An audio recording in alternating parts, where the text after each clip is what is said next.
prevents a quick and efficient observance of the seventh tradition.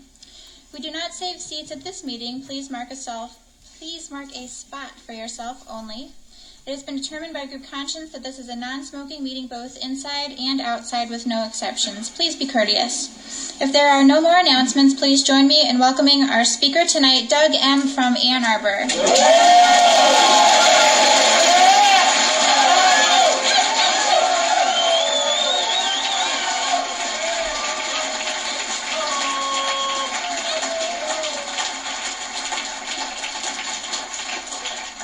My name's Doug, and I'm an alcoholic.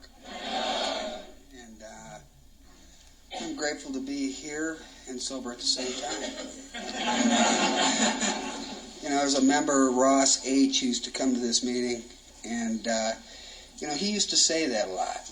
I'm grateful to be sober and at a meeting at the same time. And, I thought he's just trying to be funny, and, I quickly found out that it wasn't a joke. So, I don't know, if there's anybody having a hard time staying sober and getting high and still going to meetings, come and talk to me afterwards. There's still hope. Anyway, I'm supposed to share in a general way what it used to be like and what happened and what it's like now. And, I'm the second of 7 children, and, I don't really have anything too, bad about my childhood. I think I had a real good childhood.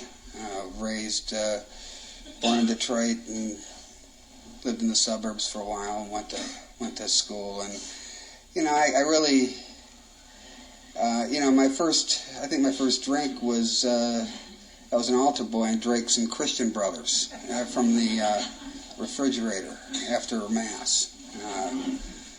It was Christian Brothers, I think 1960. Anyway, I remember when I really, my first drinking really occurred when I was in high school. I started drinking and smoking weed around the same time. And, I remember there was a sign in the high school I went to, and in the sign said, drugs change you. Alcohol and drugs change you. It was right on the wall when you walked in. And after I started drinking and smoking weed, I looked at that sign and I said, it does. And I was kind of, and I was thankful for that, I needed to be changed, And I hear stories about how people, they didn't fit in, and I don't know if I felt like that. I had a perception of the way I thought that people viewed me. I had that idea, and I was always nervous about that. And when I drank and those feelings went away, I felt like I fit in. I felt like I was there. But I made it through high school.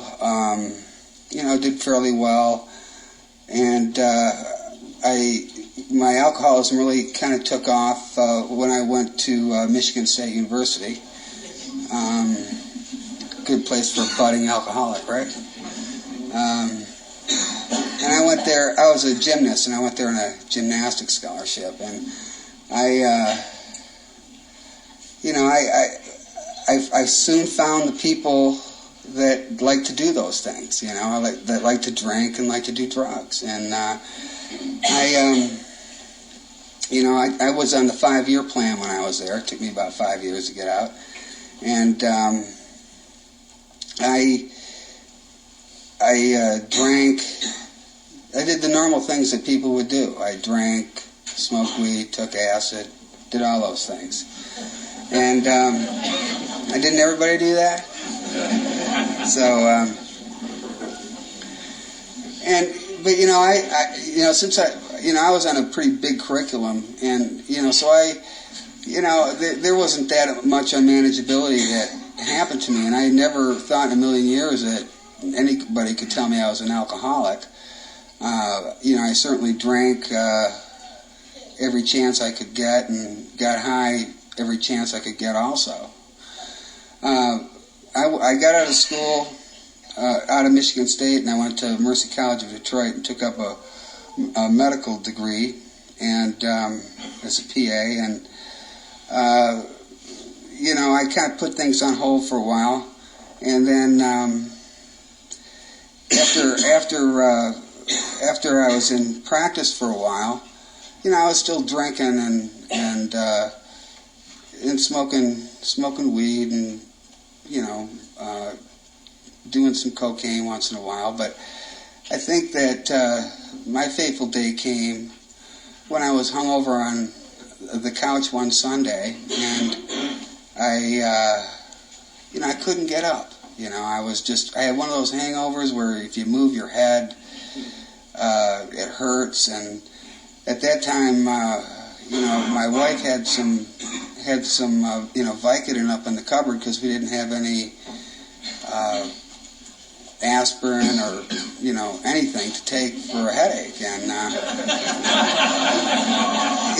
I worked around this stuff for a long time. I'd worked around it, and it was there. I just I never thought of taking it, but it was there, and I took it. And I knew what the side effects would be. It would cause drowsiness and sedation. I'd be on the couch, and I'd probably fall asleep and be out for the rest of the day. And my wife happily knew this would and she took the kids and left the house and left, and said she's going to her mom's and go ahead and go to sleep. Well, I took it, and when she came home, I was out mowing the lawn, and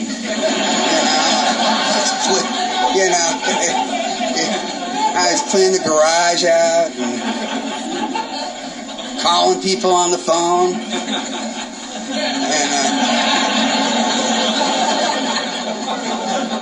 and I thought, hey, this stuff's great, and so what slowly started happening to me over a period of time is, the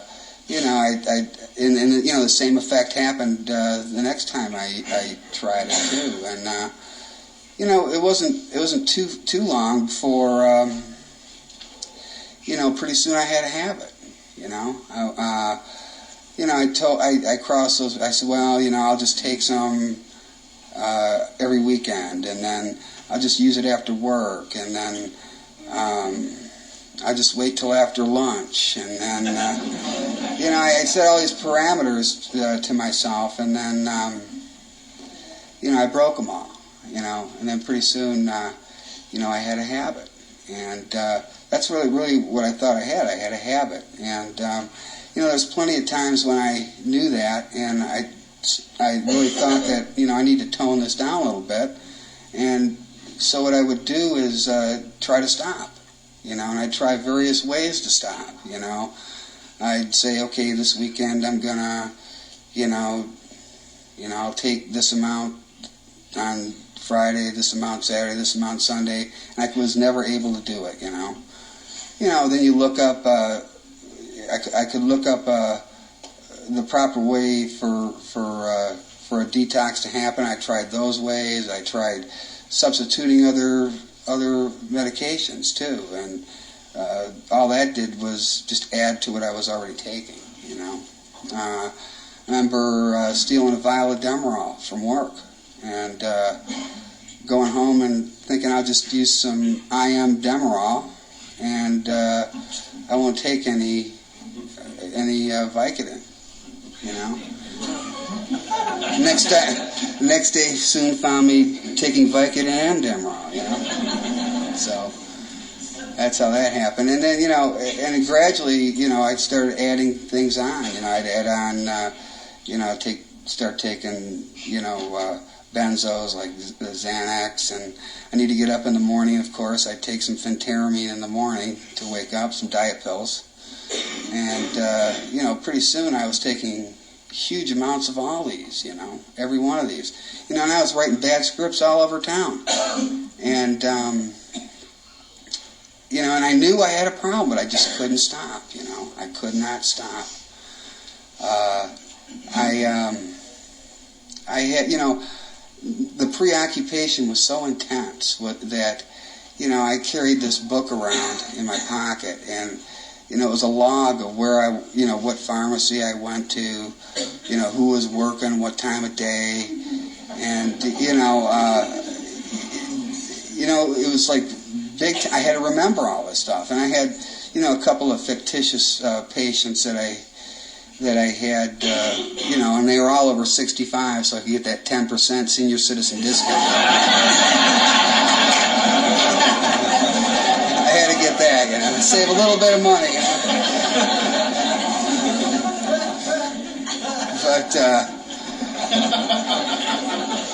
But anyway, I kept this log, and and it went on like this. I was able to go for like 4 years, and not really arousing suspicion.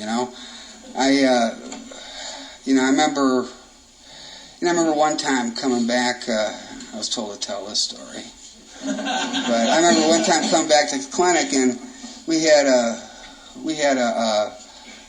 real combative patient from a group home that was there that needed to get to just like an ear irrigation. They're trying to sedate him with some Demerol, and unfortunately, the Demerol was like bogus Demerol because I put water back in the vial, and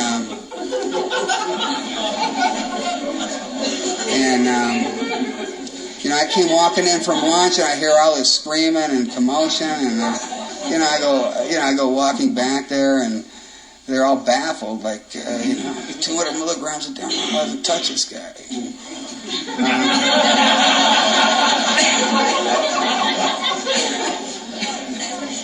And I said, well, you don't know because, I read this study where IV Valium, I'll take care of this, and, so I, had to sedate this person with some Valium and finally got him out of there. But, and just really close calls like that happened, all the time, but I really never got caught until, one day, I started getting a little bit careless with my bookkeeping. And,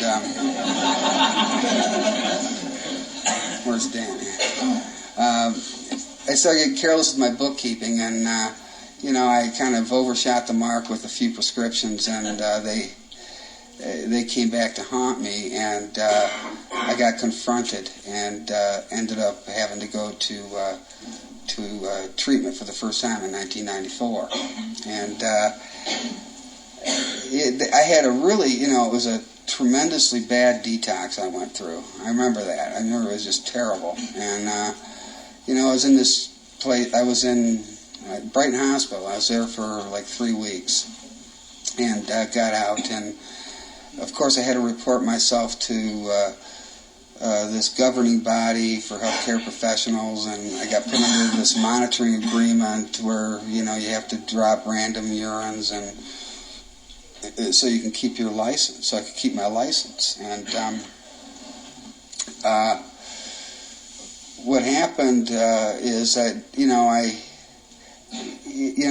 the detox is there, it was bad, and, I remember after I got out, and I had a counselor I had to go see, and I walked in, and she looked at me and she says, "How you doing?" I said, "I'm doing great, I'm doing real good." She goes, "You feel like using?"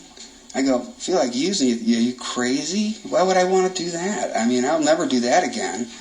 And I remember she looked at me and said, "Doug, I don't think you've grasped the first step."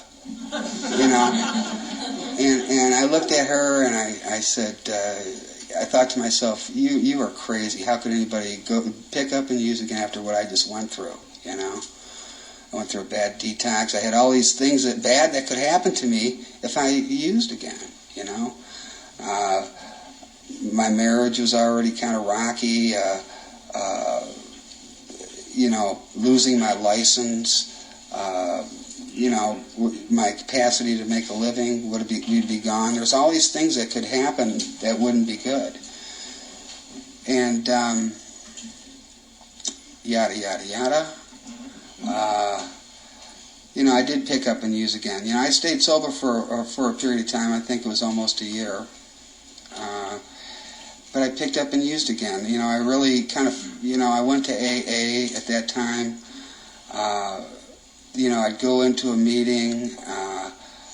I'd look at the smallest table that I could see, the table I'd try to get out the quickest so I could get out of Dodge, And, I'd become irate at, people started coming in late and sitting, crowding out the table. And, what are you doing? I have a schedule to keep, And I'd actually get up, have my sheet signed, and I'd give them an hour, and I was out of there, And, but, so you can see that I really didn't get into, I thought really, I didn't really admit to myself that I was powerless. The first step for the new people out there is we admitted we were powerless over alcohol, and our lives had become unmanageable. And I really just thought that maybe I just made some bad decisions. I really just thought that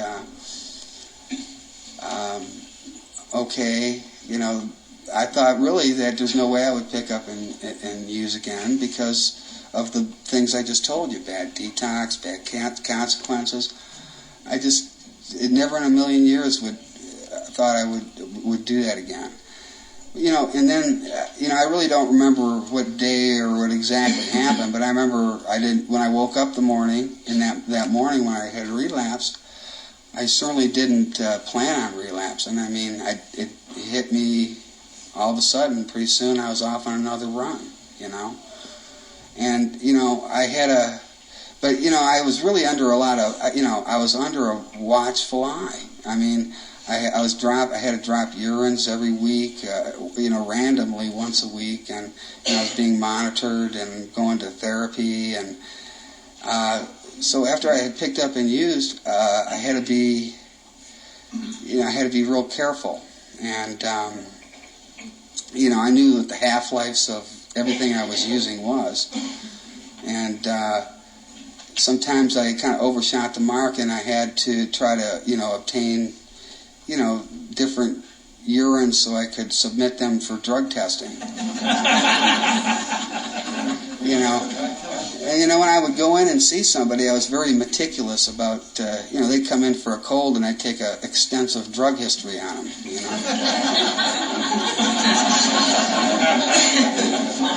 if I was convinced, their urine was mine.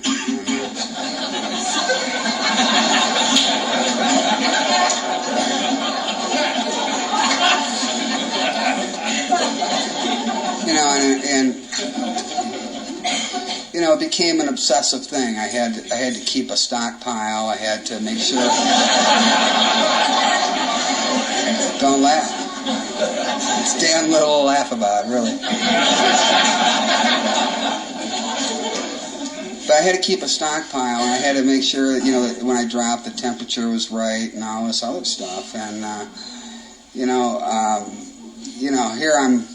I'm working, and I'm acting like I'm sober, and I'm dropping all sorts of weight. I'm down to 130 pounds or something, and I think I'm looking good, and finally the gig was up again. I hated that when the gig was up, and I remember they called me, and I was at another clinic, and they called me back to this other clinic I was at, and I walked in, and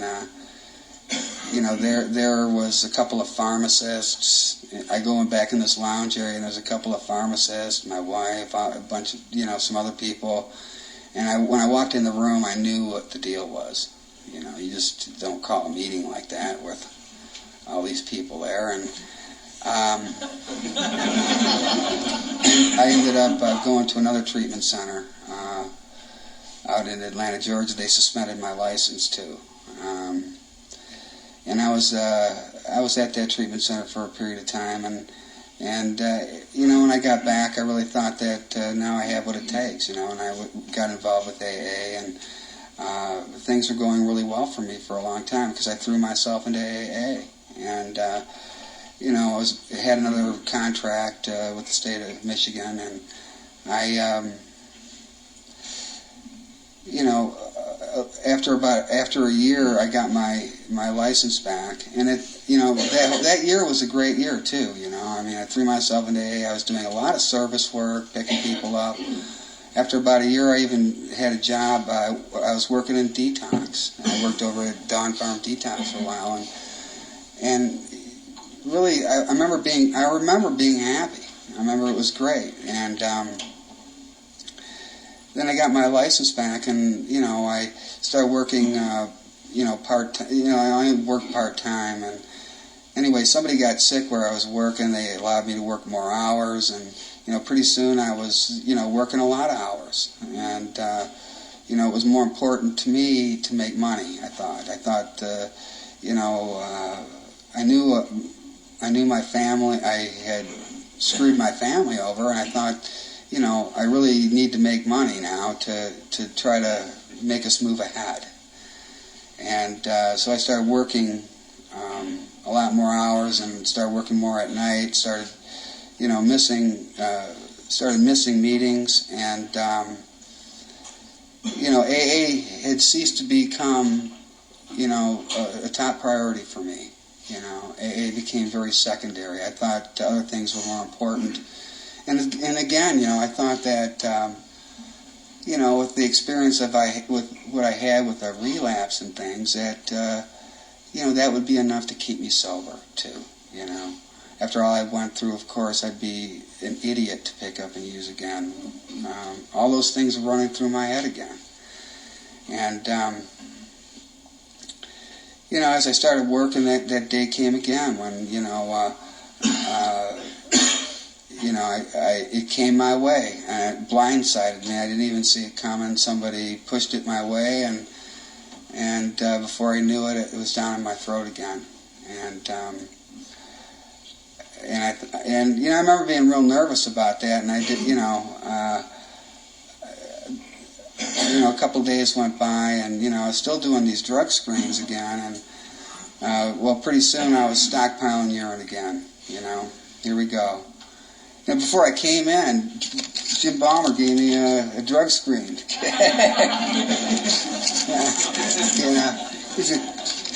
think it was just a joke, but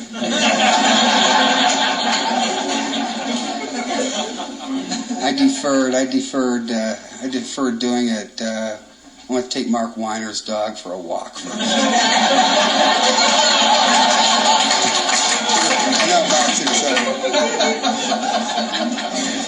See, Mark used to get urine from his dog for his drug screen. It's pretty sad. I love that story, though. But I got some urine stories of my own. So.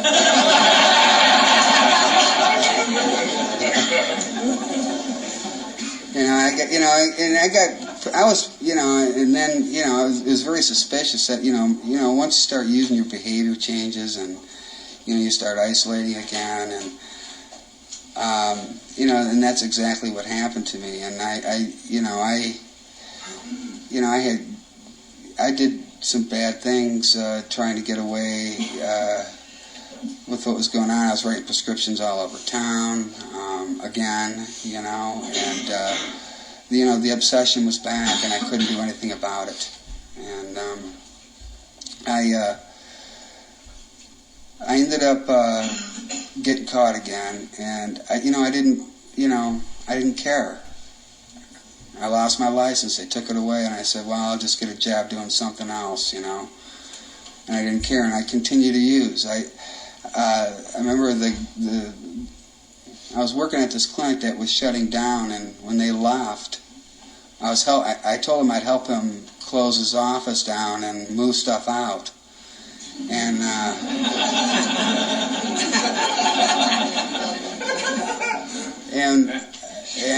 I did help him, and I helped myself too. I took a whole box of prescriptions, and so I just, for the next 2 years, I had a whole box of prescriptions, and I was writing them all over town. And I was keeping a log again. The obsession had returned for me, and I knew I was sick, and I thought I was crazy too, I knew I had a problem, and I just couldn't stop. And it went on for 2 years. I mean, I lived to, every day was the same. Every day was, how much do I have in the morning when I wake up? And how long is it going to, how long will it last? And I was really never, I remember the happiest it was is when all of a sudden they're walking with that bag. I'm going to check out, got away with it again, I see the bag, and that's just about as good as it got. And every day was the same, I mean, I had a problem and I couldn't, I didn't think, there was any way I could stop, and I really didn't want to stop. I remember running into people. I became very isolative. I didn't have, I had no more friends. My family, they left. My wife and kids, they'd leave the house and leave me alone because that's really what I wanted. I remember my wife at that time told me, "I'm just going to get out of here because that's what you want anyway." And how true that was. I look back on that now, and it's kind of a painful thing for me to look at, but how true it was. I really just wanted to be myself, by myself. And I remember running into people. People would be calling me, or people come over. I wouldn't answer the phone, or people would come over, and people in like AA, they'd come over, and I'd look out the window, and I'd see them, and I just. I wouldn't answer the door. I'd wait till they went away, Anyway, one day I was in a pharmacy and I got caught with a bad script. I mean, they called the place and the place no longer existed. It was a bad day. And so I got caught with a felony prescription fraud. And I thought, well, it's probably a good time to go to treatment again.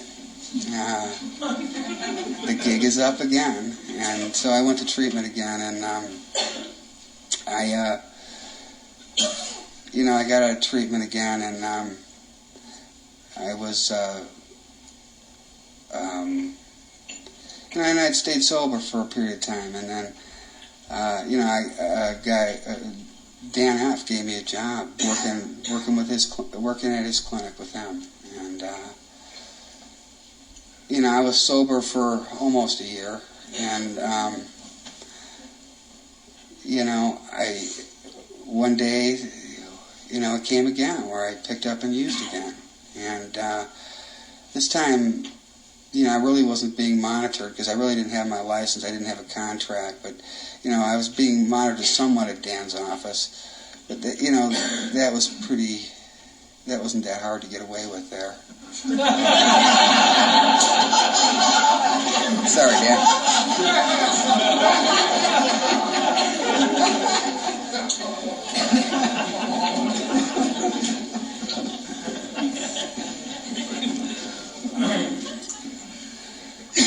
But anyway, that's where, when I say I'm grateful to be sober in a meeting at the same time, I started picking up and using, and I was living in a 3-quarter house with, Vince was the house manager. And I'm living in a 3-quarter house, and I'm taking pills and going to meetings, and hey, everything's great. Living that lie, and I know deep down it hurt. I remember laying in bed at night going, here these people are all sober, and I can't even get sober, and I'm in a transitional house, a transitional 3-quarter house, and I can't do it. I really thought I was doomed, and I thought, there's no way, how can this be, I knew I was living a lie, and I couldn't do anything about it because, I started using every day again. I was using huge amounts, and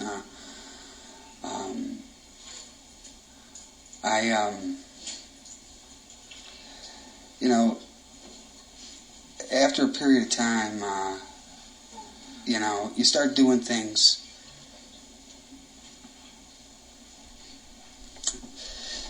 you do things that you just never thought you'd do.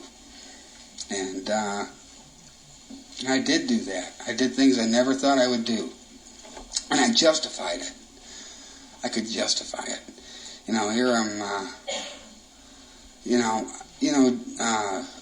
person Dan, he was good to me. He gave me a job and really trusted me with a lot of things, Unfortunately, he trusted me with balancing his checkbook. And, I was going to pay it back, I was always going to pay it back. And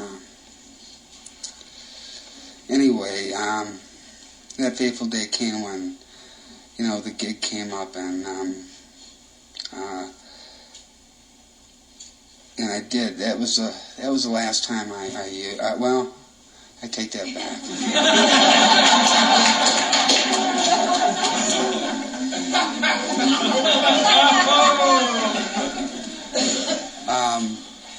I remember Dan came over, and he wanted to know what the deal was, and I told him what had been going on,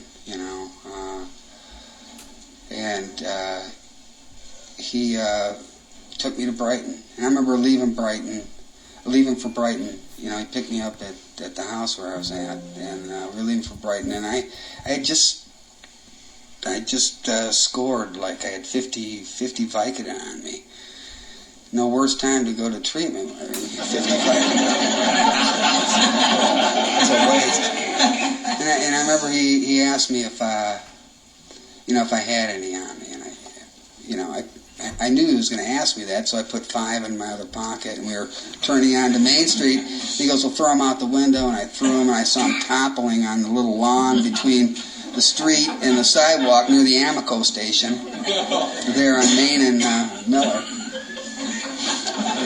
And he took me to Brighton, and they couldn't admit me that day because they don't admit anybody on Saturday. And so then he drove me to detox at Don Farm, and I couldn't walk in detox there. I had 50 Vicodin on me, and the only thing I could think about was walking up to where I threw those 5 out. That's the only thing that went through my head. There's 5 Vicodin laying on the lawn.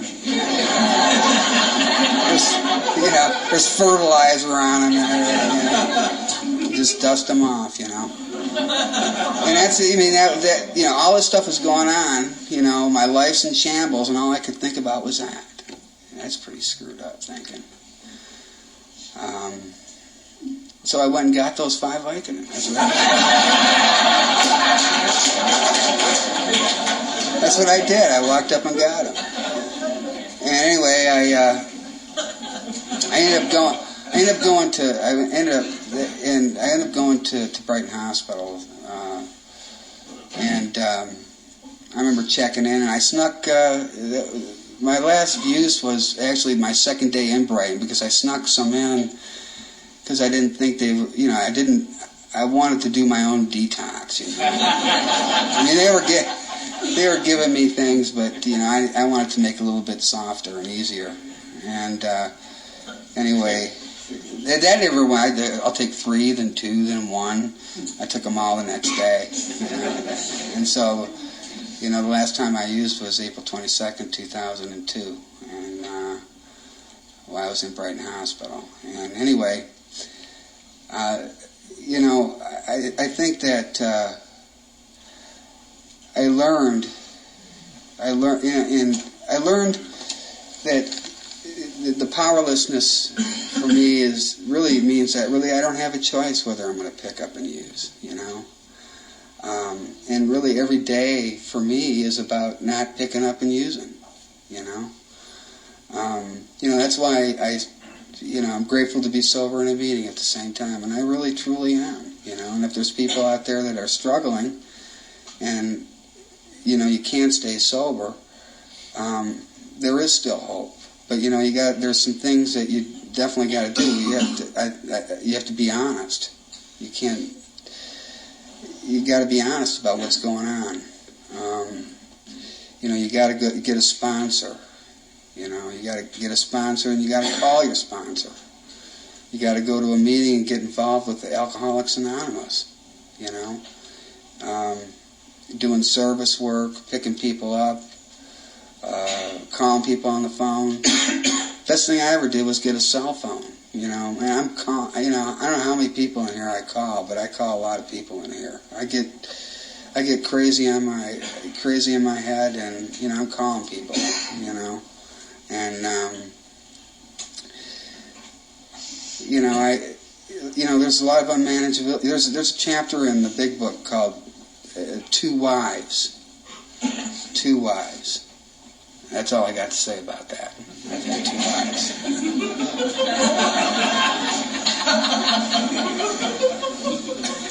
And there's a lot of things that,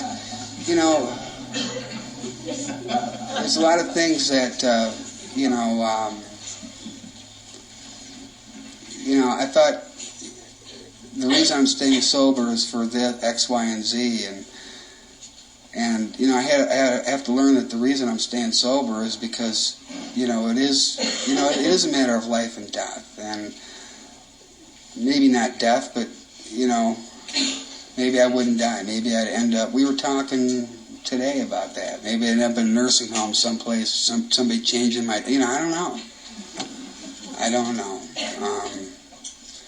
But the powerless. I don't have a choice whether. When I think I got it licked. That's when I better watch out. And I don't think I have a problem. When I think I can look back and think that if I picked up again, all this bad stuff's going to happen. If I picked up again, all this unmanageability is going to happen.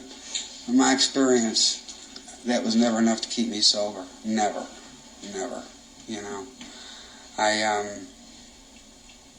I had to learn that I really don't have a choice whether I'm going to use today.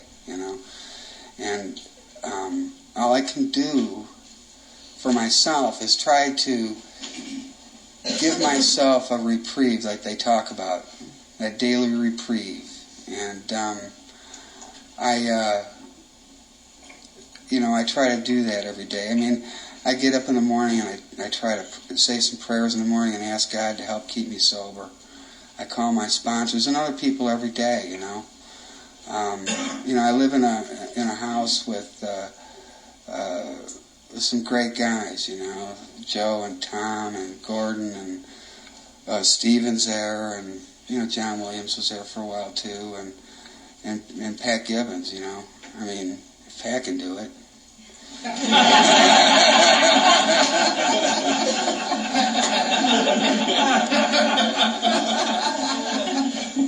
But and so we talk about recovery. I can these people, and I've let people get real close to me, and they know what's going on with me. And there's a lot of people in this room that know what's going on with me.